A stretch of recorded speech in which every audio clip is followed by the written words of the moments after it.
UP चुनाव के लिए बीजेपी ने खास रणनीति बनाई है। राज्य में बीजेपी विकास के साथ साथ हिंदुत्व के मुद्दे को बाबा विश्वनाथ की धरती से धार देने की तैयारी में जुटी है। प्रधानमंत्री मोदी के संसदीय कार्यकाल में बीजेपी ने काशी का कायाकल्प किया है। उसी काशी को अब पार्टी ने अपना वॉर रूम बनाया है। यानी बीजेपी अब काशी की धरती से ही मिशन 2022 में जीत के लिए तमाम रणनीति बनाएगी। हर हर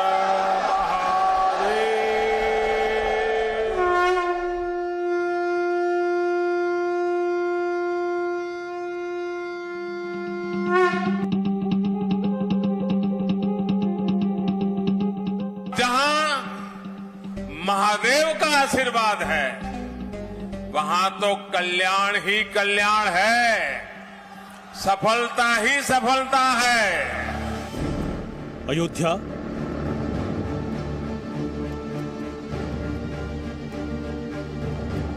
काशी,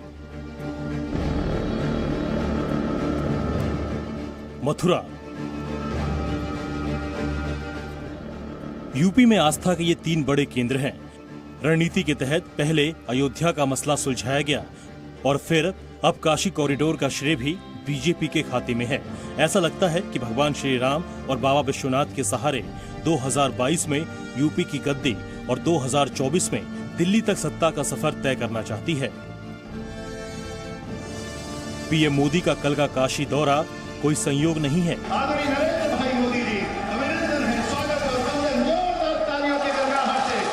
पीएम मोदी का संसदीय क्षेत्र न सिर्फ मिशन 2022 बल्कि मिशन 2024 में भी अहम भूमिका निभाने वाला है।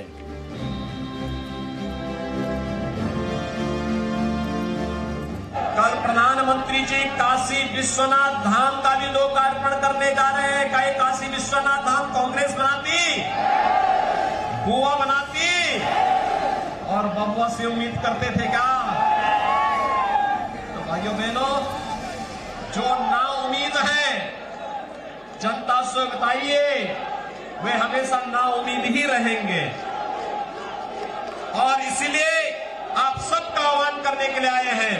आस्था का सम्मान भाजपा ने किया, भाजपा सरकार ने किया। उत्तर प्रदेश की राजनीति में इन दिनों बहुसंख्यक बनाम अल्पसंख्यक की सियासत चरम पर है। इसी बीच बीजेपी सरकार ने काशी में काशी विश्वनाथ कॉरिडोर का निर्माण कार्य पूरा कर दिया है। इस मुद्दे पर विपक्षी दल बीजेपी के खिलाफ बोलने से बच रहे हैं। दरअसल विपक्ष के दलों को यह लगता है कि इस मुद्दे पर बोलने से बीजेपी को फायदा हो सकता है और यही कारण है कि काशी विश्वनाथ उद्घाटन से पहले अब तक कोई भी सियासी बयानबाजी सामने नहीं आई। ऐसे में विपक्ष काशी विश्वनाथ कॉरिडोर का श्रेय लेने में जुट गया है। काशी विश्वनाथ कॉरिडोर और काशी विश्वनाथ कॉरिडोर भी अगर किसी ने कैबिनेट में पास किया था तो शुरुआत किसी की थी, तो समाजवादी सरकार की थी। वो भी हम डॉक्यूमेंट दे देंगे आपको, क्योंकि इस बार तो डॉक्यूमेंट के साथ बात करनी है, बिना डॉक्यूमेंट के बात नहीं होगी अब कोई।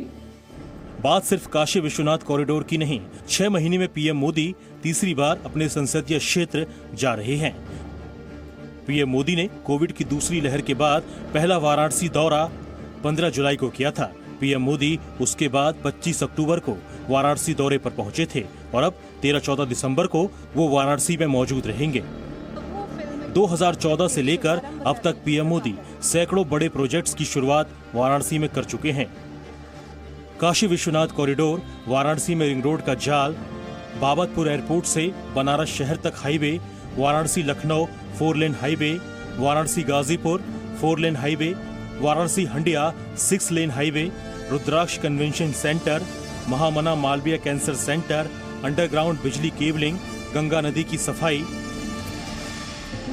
पीएम मोदी जब भी काशी आते हैं तो इसका असर आसपास के जिलों पर जरूर पड़ता है, क्योंकि वाराणसी को पूर्वी यूपी का सबसे बड़ा केंद्र माना जाता है और 2014 के लोकसभा के चुनाव के बाद से इसे सबसे बड़ा सियासी पावर सेंटर भी माना जाता है। दरअसल पूर्वी यूपी में 156 विधानसभा सीटें आती हैं और बीजेपी की नजर 2022 के चुनाव से पहले इन 156 सीटों पर है। यही कारण है कि पीएम मोदी के काशी दौरे के जरिए बीजेपी पूर्वी यूपी में खास सियासी संदेश देने की कोशिश कर रही है। काशी से विशाल पांडे, जी media. Presenting B News app, available on Google Play and App Store. Download it now.